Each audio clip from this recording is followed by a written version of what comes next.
Bismillahirrahmanirrahim. Assalamualaikum warahmatullahi wabarakatuh. Alhamdulillah wassalatu wassalamu ala Rasulillah Muhammad ibn Abdullah wa ala alihi wa sahbihi wa man walah wa ba'd.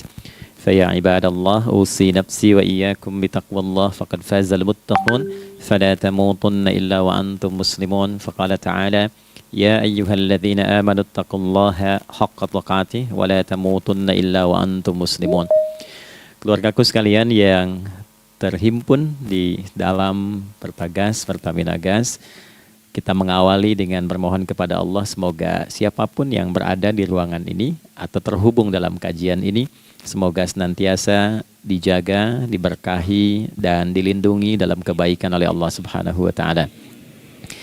Kita doakan yang bertugas di luar kota. Tadi saya dengar info juga Pak Direktur sedang di Semarang. Semoga giatnya dimudahkan oleh Allah dan semoga diberikan keberkahan.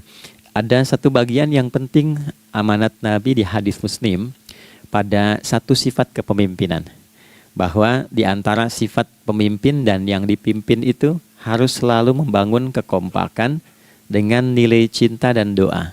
Ini yang sering dilupakan.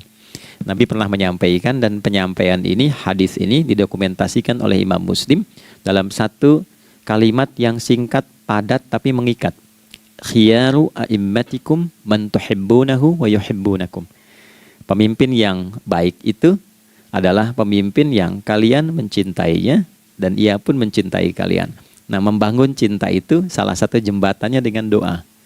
Oleh karena itu, di antara doa yang dianjurkan saat Anda memulai pekerjaan, itu bukan hanya untuk pribadi, lancarkan pekerjaan saya, tapi juga sehatkan pimpinan saya, pimpinan mendoakan sehatkan anggota saya, sehingga semua itu melahirkan sifat harmoni yang memberikan kenyamanan dan kebahagiaan dalam bertugas.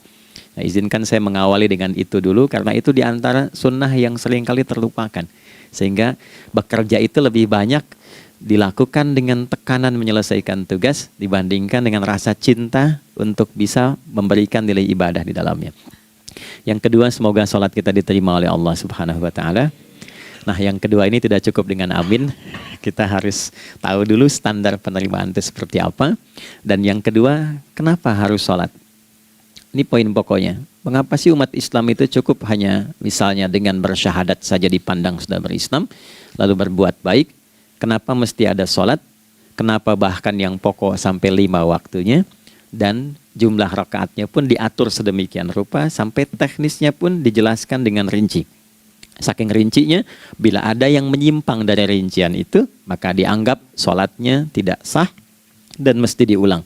Shallu kama ra'aitumuni usalli. Sholatlah kalian seperti kalian persis melihat aku menunaikan sholat. Dan dalam sholat inilah kemudian ada sanad yang tersambung secara ketat sampai-sampai dalam hadis Muslim nomor hadis 397.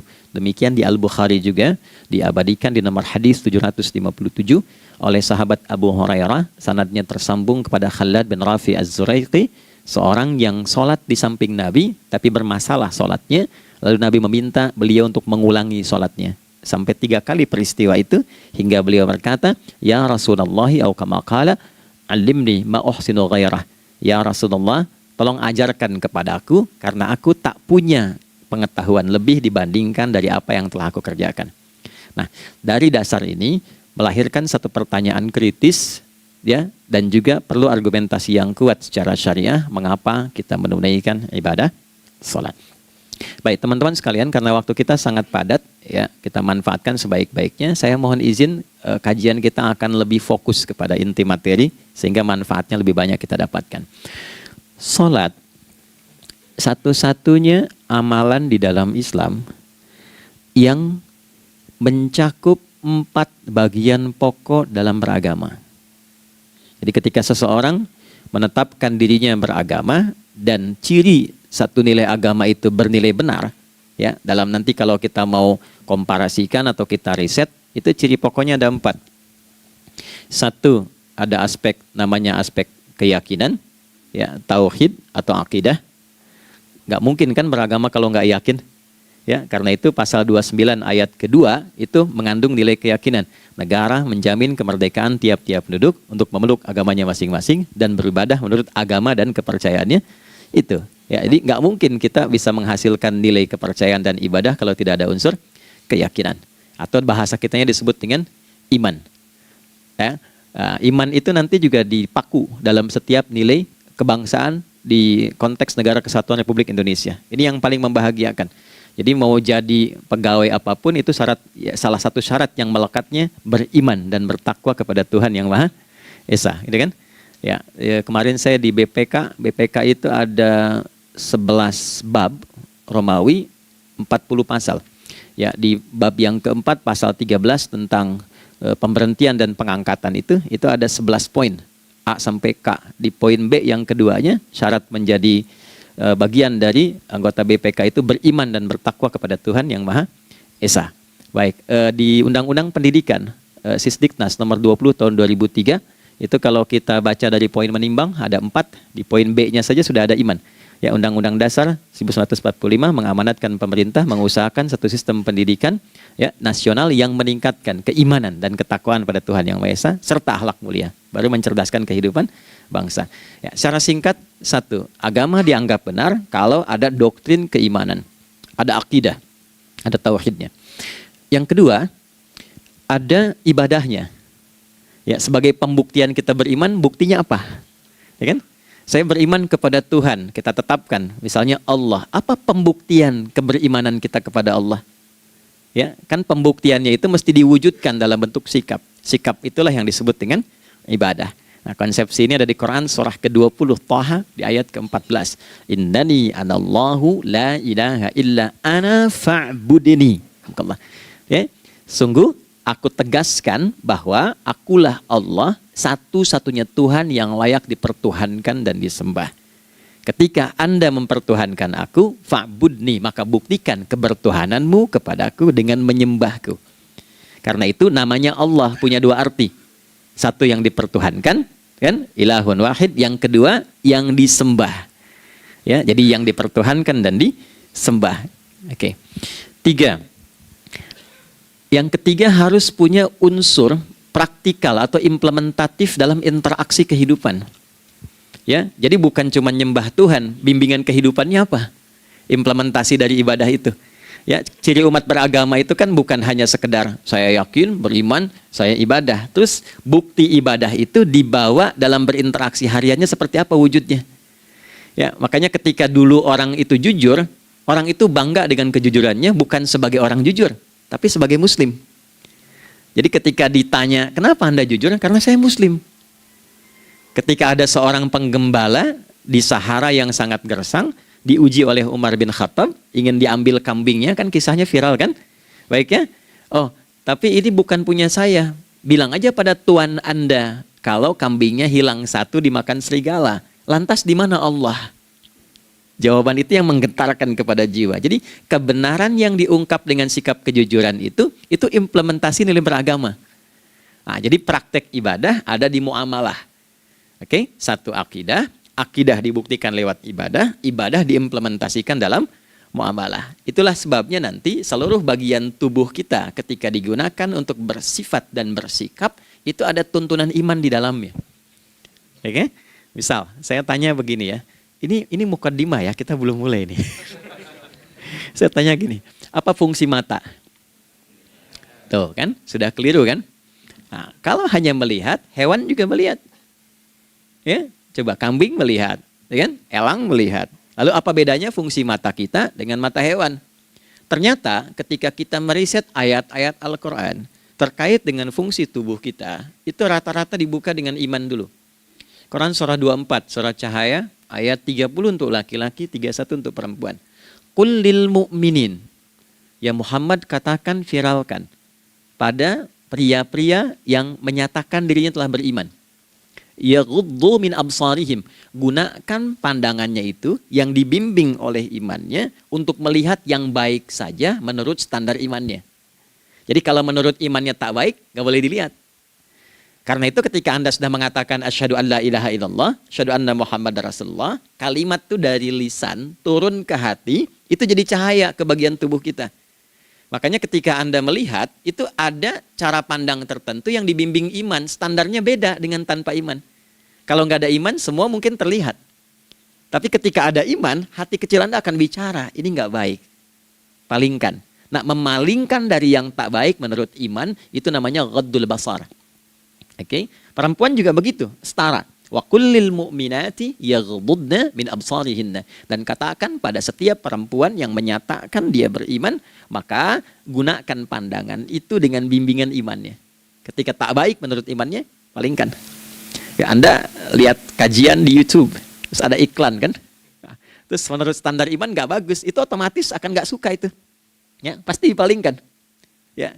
Anda kalau naik pesawat ya, tugas keluar tuh, pertagas tugas keluar. Kalau pramugari lagi demo tuh yang dilihat pramugarinya apa demonya dulu.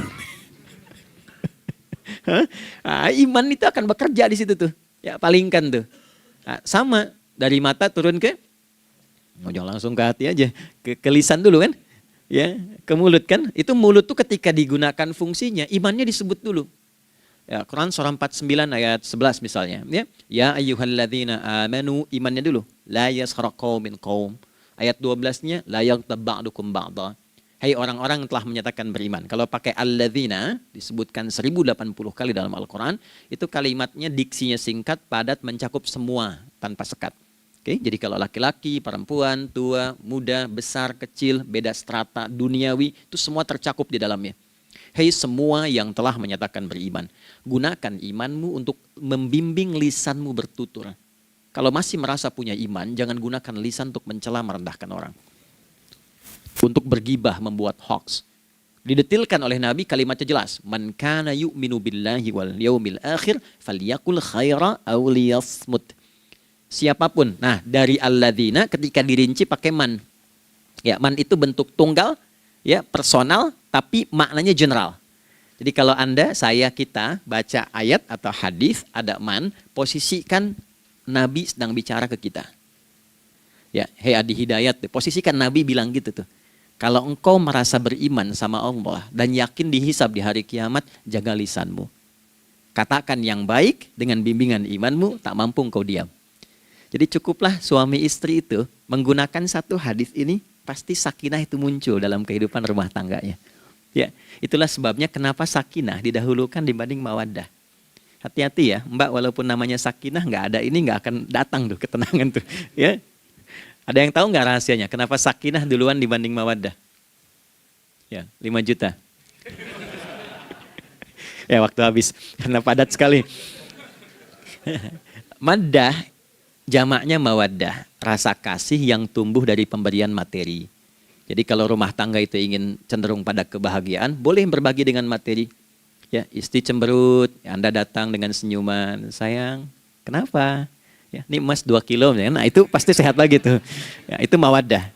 Tapi maaf, walaupun Anda mapan bekerja, harta cukup melimpah, ruah, tapi tidak ada ketenangan di rumah tangga, tidak ada sakinah, maka hampa kehidupan rumah tangga itu. Itulah sebabnya kenapa di Quran sakinah lebih dulu dibandingkan dengan mawaddah. Saya tanya ibu deh, ibu pilih mana? Kaya tapi gelisah atau miskin tapi tenang? Oke. Saya paham itu. Saya paham. Suami juga sepakat semuanya. Ya, artinya apa? Kita nggak bisa menghilangkan unsur ketenangan. Oke, itu hanya pembuktian argumentatif ya, supaya kajiannya lebih kepada argumen. Jadi ada akidah terkorelasi dengan ibadah, implementasinya di aspek muamalah. Nah, nanti cara bermuamalahnya diatur lewat akhlak namanya. Bagaimana bermuamalah yang baik? Kan Anda, maaf ya, berekspresi kepada pimpinan dengan kawan kan berbeda. Oke, kepada orang tua dengan anak kan lain. Nah, yang mengatur interaksi kita sehingga terjalin harmoni yang baik, itulah yang disebut dengan akhlak. Nah, 4 poin inilah yang menjadi inti dakwah Nabi SAW ketika diutus oleh Allah Subhanahu wa Ta'ala. Memastikan 4 ini bisa optimal kita lakukan dalam kehidupan. Bonusnya yang kelima, selalu meningkatkan inovasi sehingga selalu mendapatkan hal baru dalam kehidupan. 5 ini digabungkan di Quran surah kedua Al-Baqarah di ayat 151. Kama arsalna fikum rasulam minkum yatslu alaikum ayatina. 1.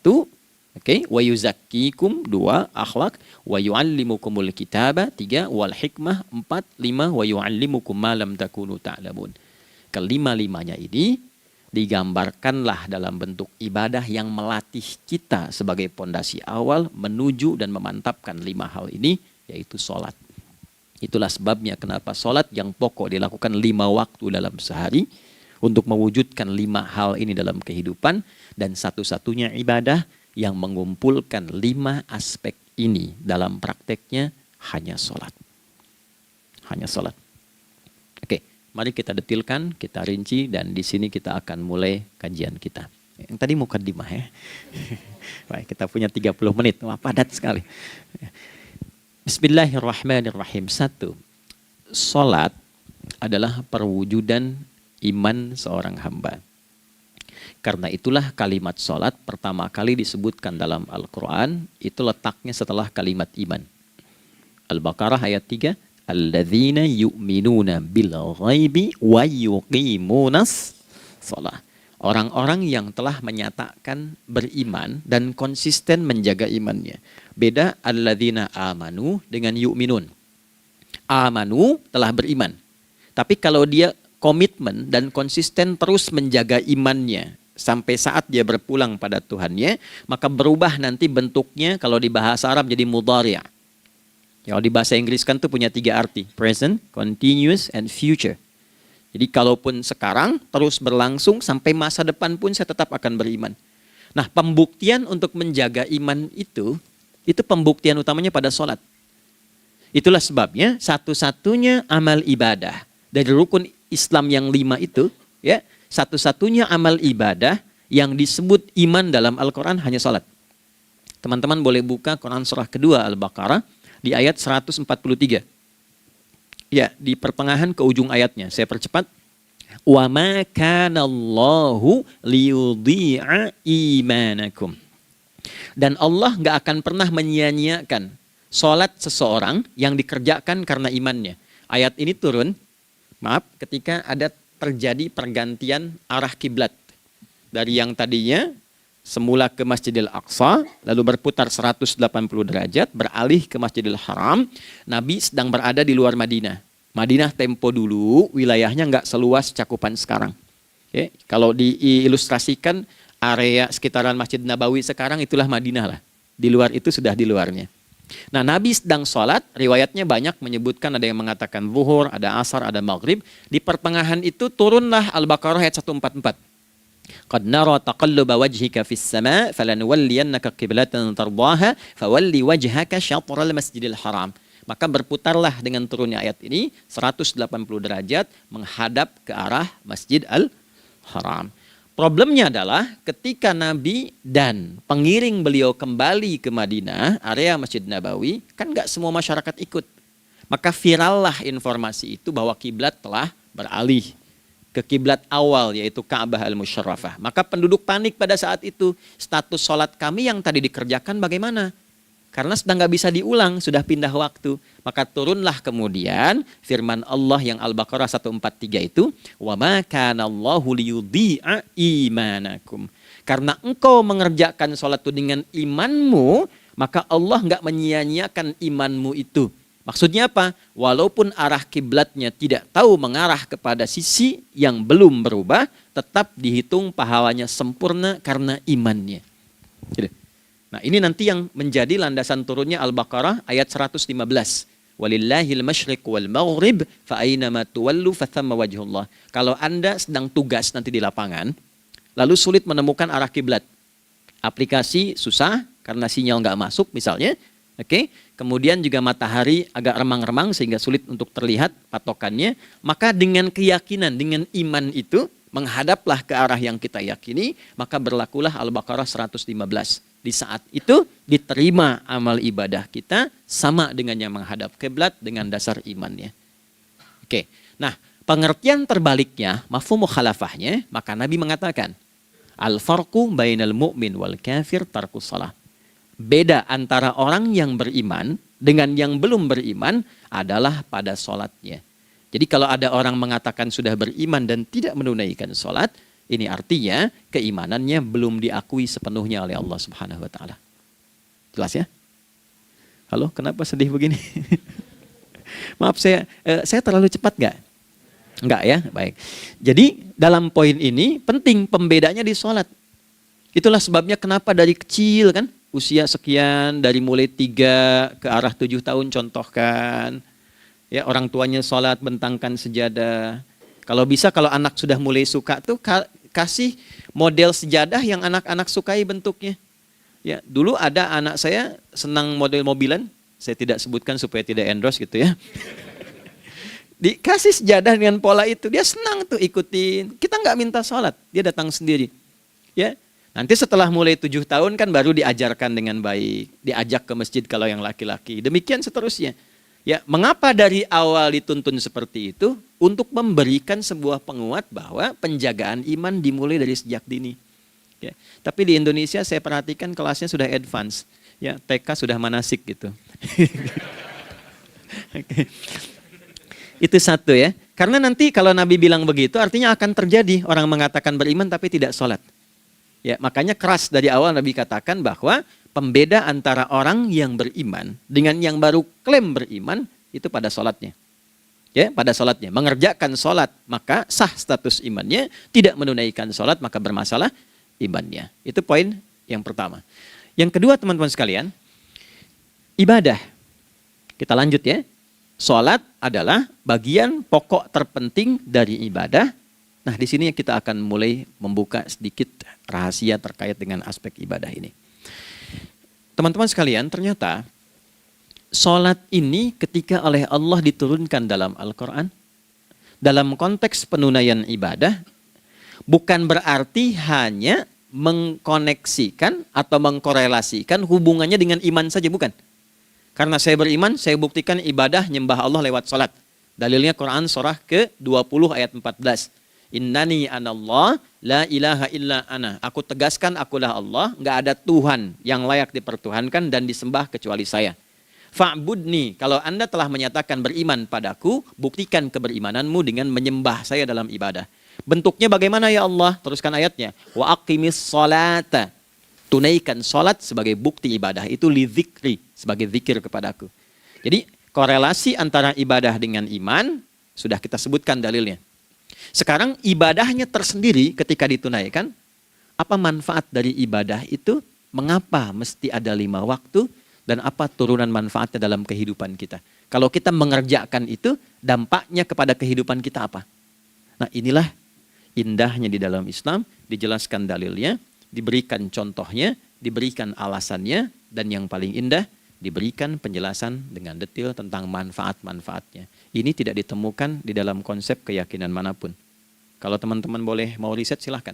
Ada nggak satu keyakinan agama tertentu yang dari ibadahnya itu diatur? Cara memulainya, bacaannya, detailnya, manfaatnya, waktunya, sampai dengan hasilnya, sampai kiamatnya. Ini menunjukkan bukan karya manusia. Bukan karya manusia. Kalau karya manusia setiap orang bisa buat itu.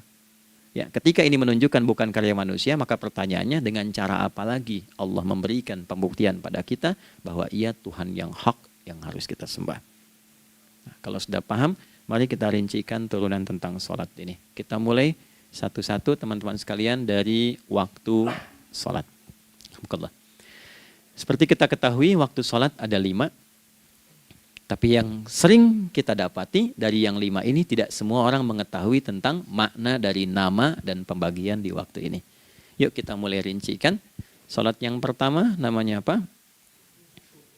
Gak usah khawatir, menang gak dapat hadiah kalau benar. Salah juga keterlaluan. Oke, 1 subuh. Dia satu-satunya nama sholat yang punya 2 nama ya. Subuh dan fajar. Oke, Pak Fajar, Pak waktu sholat. 2 zuhur. 3 asar. 4 maghrib. 5 isya. Oke, rumus hitungannya 24, 4, 3, 4 ya. Rumus bilangannya 24, 4, 3, 4. Kalau mau tanya nomor koneksi dengan Allah 24, 4, 3, 4, 2 subuh, 4 zuhur, 4 asar, 3 maghrib, 4 isya. Oke, pertanyaannya, apa artinya nama itu? Selama ini jangan-jangan kita hanya tahu namanya tapi tidak memahami maknanya. Itu poinnya. Oke, sekarang mari kita mulai. Izin saya tidak punya kemampuan untuk menuliskan, ya, karena memang saat ini terbatas. Tapi kalau diperkenankan bisa kita coba uraikan sedikit. Baik. Ya, bismillah. Jazakallah khair. Mohon fokus baik-baik karena waktunya tinggal 21 menit lagi. Izin saya pastikan dulu ya supaya terlihat dengan baik. Ibu kelihatan di sana? Bagus. Saya kira tuh hanya di Sumbawa Barat. Ternyata di Pertagas pun perempuan-perempuannya imannya luar biasa. Maksudnya belum saya tulis sudah kelihatan. Imannya luar biasa. Oke, kita mulai dari yang pertama ya. 5 waktu sholat. Kita mulai dari 1 dulu. Subuh, teman-teman saya turunkan dulu ya. Izinkan saya tulis pakai bahasa Arab dulu supaya gampang. 1, dia punya 2 nama. Yang angka Arab ya. Kalau yang gini angka Hindi. Anda yang di admin di komputer pasti tahu. Ada Fajr.